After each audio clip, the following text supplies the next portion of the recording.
Shalom, y'all, and welcome to another discussion of the book of Job. We're going to be looking at chapter 19 today, and Joel is going to take us through what could be just another repetition of Job's response to his friends. But Joel has some wonderful stories, and he brings out nuances that you probably haven't thought about so far in the book of Job. So this is not just another repetition of Job responding to his friends. And at the heart of this passage is a message that goes all the way through the Old Testament, applies to the New Testament, and applies to us today in a very real and powerful way. And that message is our Redeemer lives, and we will see him in the flesh. So watch how Joel kind of summarizes some of the repetition, but really brings out some nuances that you probably haven't thought about before in Job's response to his friends. So let's join Joel as he talks about Job 19 through 29.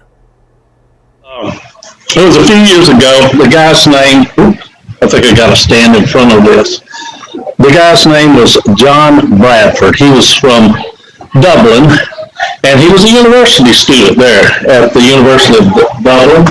And that the guy that was hitchhiking on a dark night? Yes, he sure was. He was hitchhiking on a dark night. It was very stormy. It was a rainstorm, and it got to the point, it got so dark he couldn't see 2 feet in front of him. The rain was coming down, and all of a sudden, out of the darkness, John sees the lights of an automobile coming toward him, and it slows to a stop. And John was desperate for shelter. He needed to get in out of this, and so what he does is he runs, opens the door, climbs in the car, shuts the door behind him, and then realizes something. There's nobody driving. There's no one in the car. And the engine's not on. And all of a sudden, the car begins to move. And as the car begins to move, John starts to pray. John prays because he sees ahead of him a curve. And he's scared. He doesn't know exactly what he's going to do, but he's gripped the steering and he's looking for it. And just as the car is about to hit the curb, a hand reaches through the window and moves the wheel and disappears. All the way down this, going slow, a hand from time to time would come in and move the wheel. But the hand never harmed John. The hand never reached out toward John. And he was scared. He was scared for his life. And after a little while, John notices a light from a pub down the road, and he decided the next time this car slows to a stop, I'm getting out. He gathered all his strength, all his nerve, and he jumps out the car. And he runs to this pub, and he breaks through the door, and he runs up to the bar. And he starts telling about this horrible event that has taken place in his life. And he's going over and over and over again of what had happened. And the people become silent because they realize something. Number one, John's not drunk. Number two, he is scared to death. He is shaking, and he is crying. There's something wrong with the boy. And all of a sudden, the door breaks open. And 2 people come in. And they're just like John. They're soaked to the bone. They're out of breath. They can hardly move. But as the crowd parts ways and those 2 people look up and see John Bradford standing there crying at the bar, one looks to the other and says, "Hey, Patty, that's the idiot who got in the car while we were pushing it." Let me see if I can get that down for y'all to read. Because I know y'all didn't get that. All right. What I told that story for was this. John's nightmare, I can't get out from in front of this thing. John's nightmare was nothing compared to the nightmare that was going on in Job's life. Job was probably going through the worst thing anybody has gone through. Remember, we're in Job 19. Debbie started us out telling us a little bit about Job. First things we learned out is Job's rich. That was important to Debbie, that he was rich and he was famous. He was very rich, very famous. Okay? That's just the way it was. I mean, John, he had a large family. I'm trying to think. I think it was 7. He had a large family, 7 kids. 7 sons, 3 or 10 kids. Okay, he did have a large family. Only 7. Oh, okay. That's right. That's the way I look at it. Debbie. He also had lots and lots of servants. He also had lots of servants. He had, I want to say it was 3,000 camels. You see, Job was in the moving business. You don't have 3,000 camels unless you're moving some trade. He had 3,000 camels. He had 7,000 sheep. He had 1,000 oxen or 500 teams of oxen. Job had to feed these people. Job did agricultural work as well as he was in the moving business or the trucking industry or involved in trade. Job was a man who had a lot of stuff. He had a lot of means. Job, they said, had a lot of bling. Lots of bling. I know you read that Bubba. That's a good way to But Satan, after God has asked Job, have you seen my servant Job? Satan is allowed to do some things. Satan is allowed to take everything from Job. He's allowed to hit him with an illness that leaves Job crippled and leaves him sitting on the town dung heap, scraping his sores with broken pottery. And his friends decide to visit him. They come and they look and they see Job and they don't even recognize him. And they're horrified at what they see, but they go and they sit down with Job and they're silent for 7 days without speaking. There's some things that repeat themselves over and over in this book of Job, some things that we need to learn, some things we need to remember as we read these things and probably as we go through our lives. Things like, in our lives, we face trials. Okay, we get that. We understand it. We do face trials. But as we face these trials, we need to remember that there are always more trials to come in our lives. We also need to remember, and boy, this thing is slow, that a lot of times we forget that loss and that sorrow, they're a part of our lives, okay? We have to realize that our possessions and our health are all transient. They can be here today, gone tomorrow. You see, we live in a fallen world. We need to understand that there are those who love us, but oftentimes those people who love us give us wrong advice. Others, they try and figure out what was wrong with us, find the reasons for our trials and experience, and they do what? They try to tell us what it's all about. And the truth is, we may never know why God has placed us or decided to deal with us as he does. But as we look at people like that, or as people look at us like that, we never run out of pat answers, do we? No. You see, God, we have to remember that God is sovereign. And we've got to be willing to accept both his blessings and the adversity. That's what Job tells us. The problem is that it's easy to become confused about suffering and God's blessing. Meaning what? Meaning we can't sit there and question, why is this happening to us while this person over here or that person over there or others around us have it so good and we're hurting so bad? We don't get to question that. So after 7 days of suffering out there, and I'm going to have to go up a little bit, go down a little bit. What if I can grab this thing? Nope, can't do it. Still taking the long way home. After 7 days, Job decides that he's had enough of this.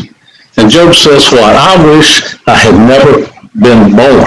I wish I was dead, or at least never been born. And most of us realize that while we all face difficulties, we all face heartaches, we probably won't face what Job has faced. And really, my problem, and I say ours, but my problem is this.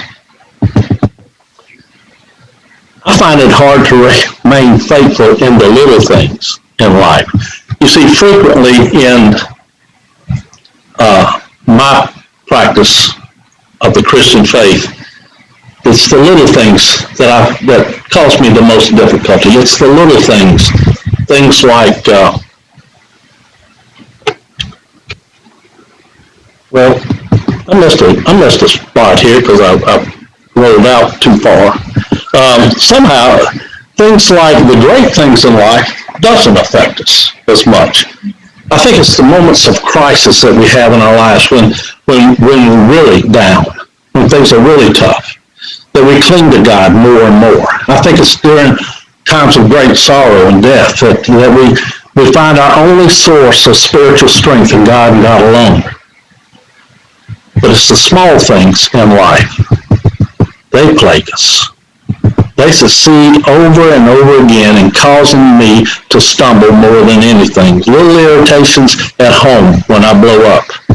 Little vexations, I say, at the job or at the office have a tendency to wear on my Christianity and cause me to fail. It's the little rubs with my neighbors, especially after my dog has bit them. It's those petty quarrels at church. Those are the things that are sand in our shoes. And they start to rub and wear on us and wear our Christianity very thin. Job was dealing with these questions of why me, Lord? And these questions of, where are you in all this, God? Where are you? During the Great Depression, there was a man, and he lost his job, and he and his wife exhausted their savings, and finally he had to forfeit his home. Shortly after, his wife passed away, and he was hurting. The only thing really that this man had left was his faith, and his faith was starting to weaken on him. One day as he was combing the neighborhood and he was looking for something to do, a job, some way to get some income, he stopped and watched some men who were doing some stonework on the church building there. And he watched this guy with this triangular piece of stone and a hammer and a chisel as he smoothed the stone and as he chiseled the edges down to these places where he had scribed. And he watched this going on, and he looked at the building, and he said, I don't see where it fits. He said, what are you doing? He said, I'm fixing this stone here. He said, well, where does it go? I don't see where it goes. And he said, well, you see that hole up there right beside the spire coming out? Yeah. I'm chiseling this stone down here to fit that up there. So when he gets up there, it'll fit. The man thought about that. I wonder if I could note. Oh yeah, I can. I can just jump it all over the place.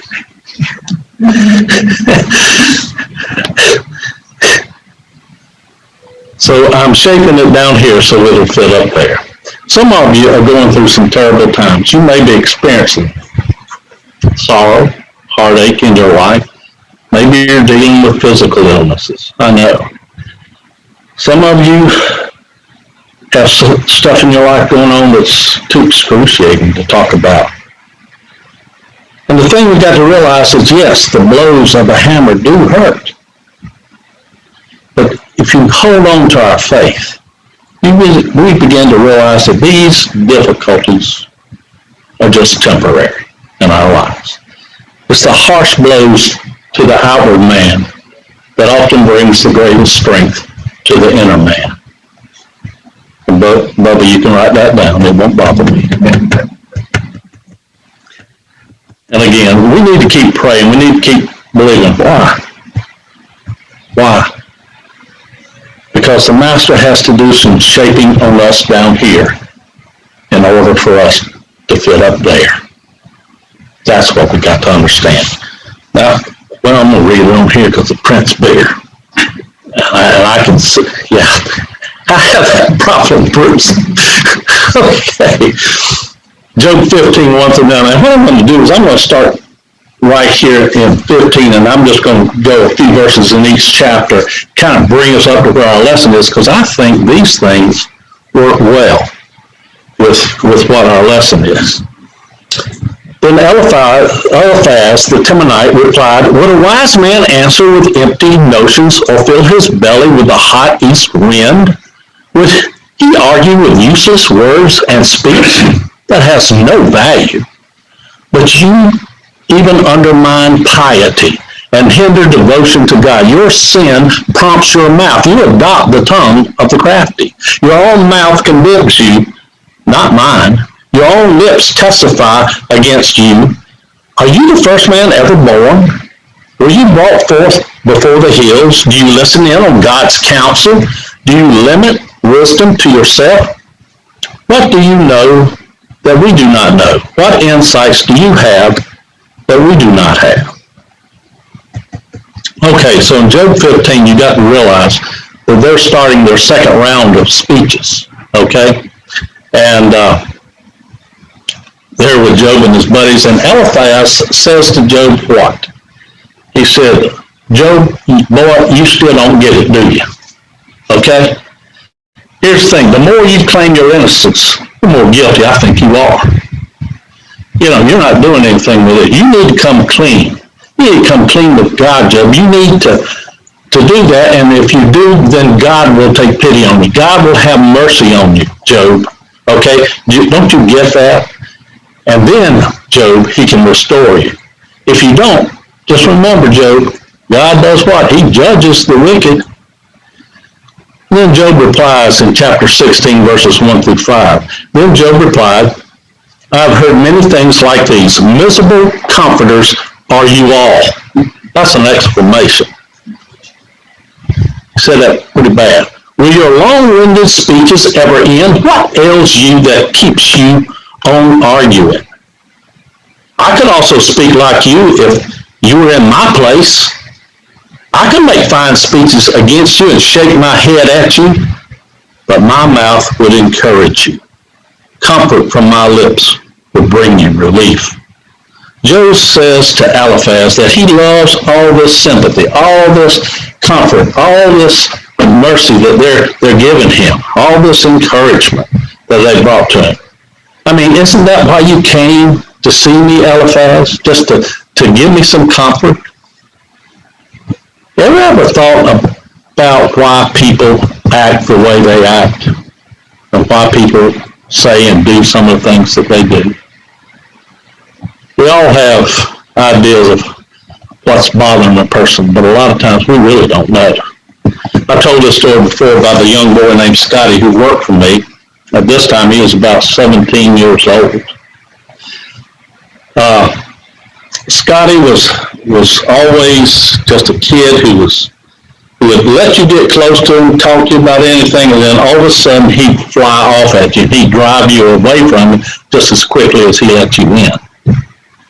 He's the kind of kid that made you want to beat the snot out of him or tear him up just, from the first time you met him. But that's just the way he was. And I just figured he was a brat who came down to Columbia to live with his grandparents. That's the way I saw it. Well, Scotty was just one of those guys who was not going to take any help from anybody. I'm not going to do a whole lot of things from anybody. I'm just going to be me.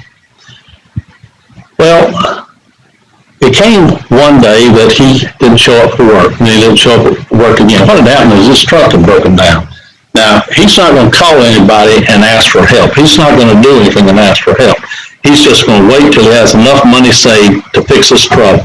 Problem is, when you're not working, you're not making any money, and you're living by yourself and your expenses go. And so I called him up after a day or two, and I said, Scotty, what are you doing? And he said, well, my truck's broke, and I'll be back to work as soon as I get it fixed. I said, well, it's kind of hard to pay for it when you don't have any money, son. How about do this? How about just be ready in the morning, and I'll pick you up, and I'll take you home. I'll make sure you get there. And besides that, I needed. We were short on laborers, and we were working right over here at the this Richland County Health Building. And so I went and picked him up. He lived in Gilbert, and took him home every day. And that went on for about 2 weeks, and then we would talk about a lot of different things and different stuff. And then one day, Scotty told me he was all excited. He had planned this trip back to New York, where he came from. And he's telling me about the friends he's going to go see. He's telling me about the places that he's going to go visit and what he's going to do. And he's going through all this stuff, and I'm thinking, well, Scotty, you going to go see your mom and daddy? And with that, he clammed up and started looking out the side window there. I looked at him, I said, Scotty, I just asked the question again, are you going to see your mom and daddy? He didn't say a thing. And then as sweetly as I could say it, I said, boy, did you hear what I said? And after a second, still staring out the window, he said, I never knew my mother. She left home when I was, I think it said, 8 weeks old. He said, my father lost custody of me because he could no longer explain where the bruises came from. My parents petitioned the court to get me back from the family that had me. My grandparents did. And I've lived with them ever since. That kind of caught me off guard of why he never trusted anyone. And I tried to give him some words of comfort and all, but it just didn't work. And finally, Scotty said something else.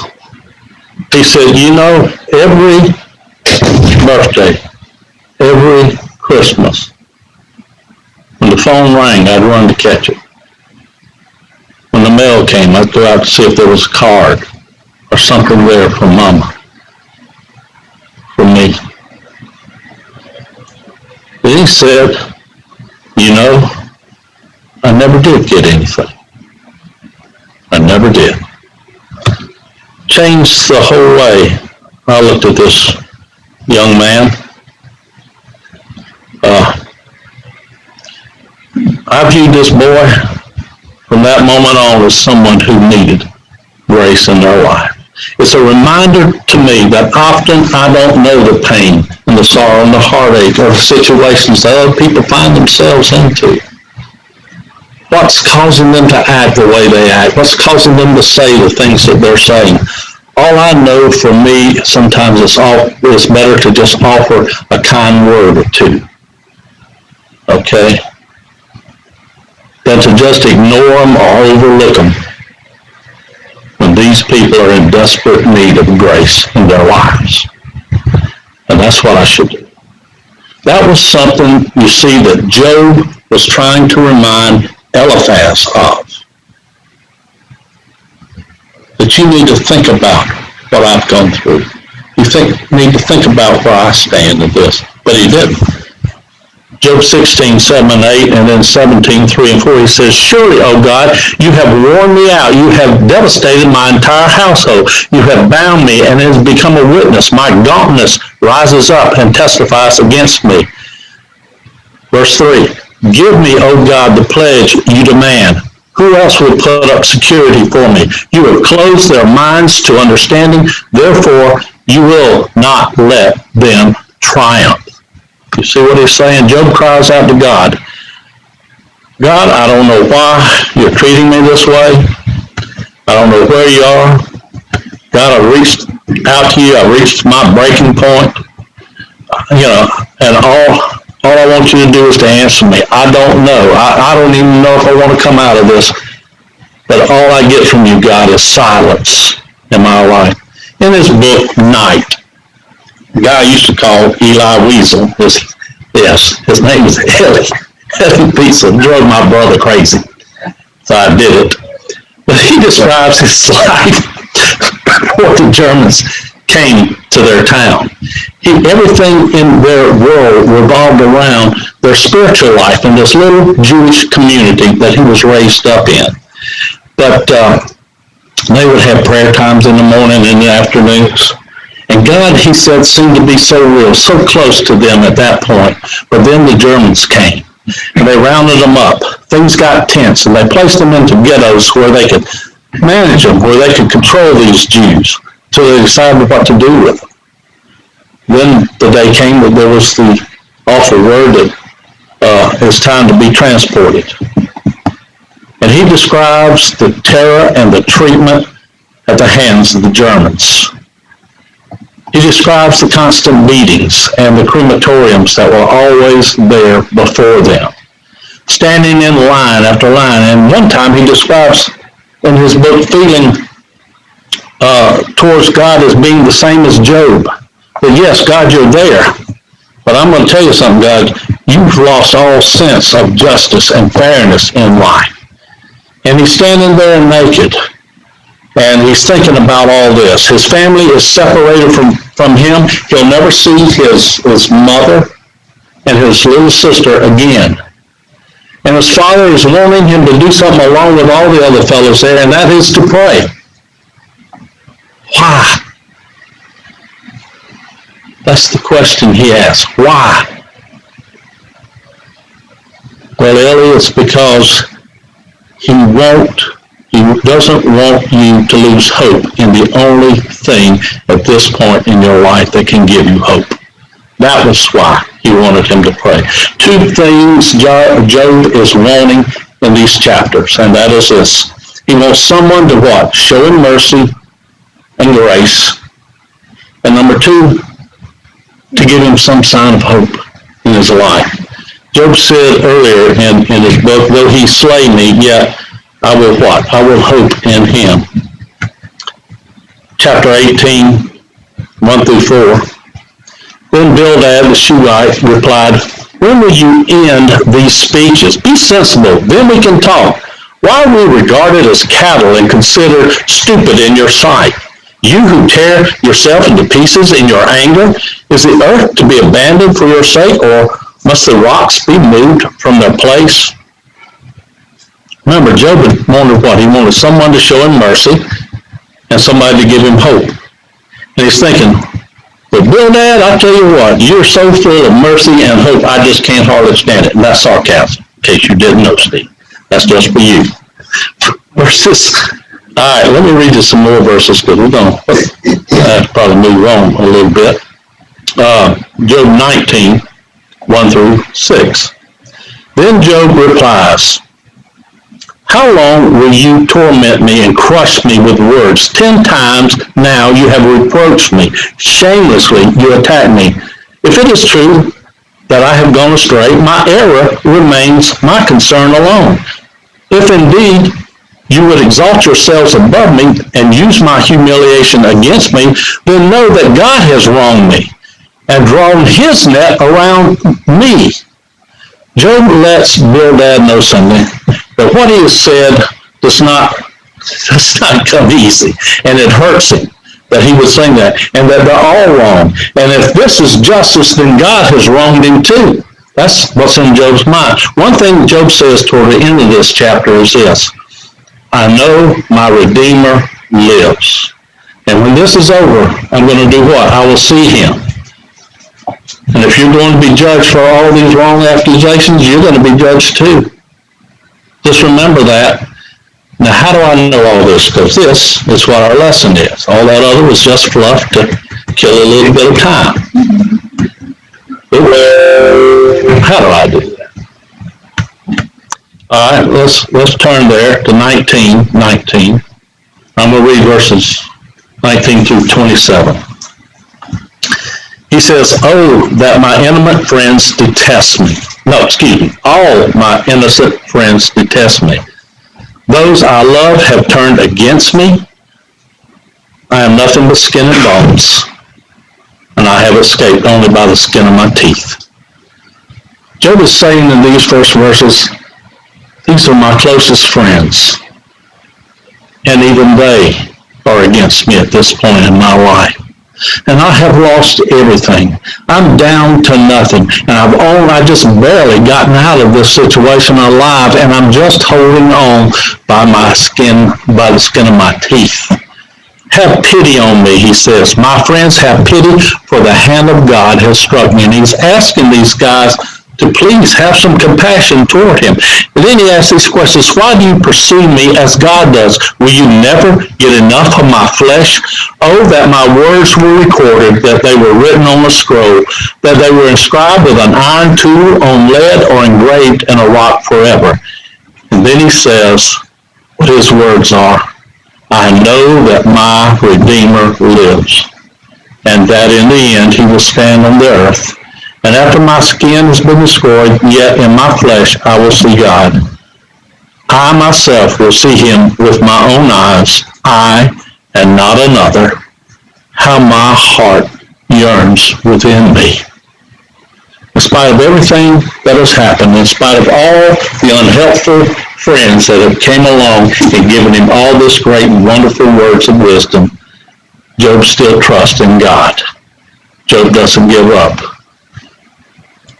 And so important are the things that he wants to say, the statement that he wants to make at that time. He says, I wish someone would take it and carve it into stone and put it in there as a monument. And I got that from the New Living Bible, and I want to read you those. But it says, oh, that my words could be recorded, oh, that they could be inscribed on a monument, carved with an iron chisel and filled with lead, engraved forever in the rock. And here's his words: but as for me, I know that my Redeemer lives. There's a Hebrew word in here called goel. In this text, it means redeemer or kinsman redeemer. You could translate it either way. And what Job is saying is he's trusting that God will be his kinsman redeemer, meaning that God would come and help him.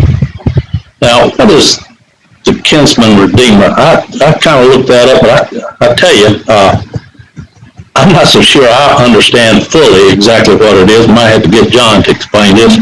But the way I see it is like this. When families got into some kind of difficulty, some kind of trouble, then there was this ancient Israelite law that made it the responsibility of the oldest and closest male relative to do what? To step in and to help, to take care of this.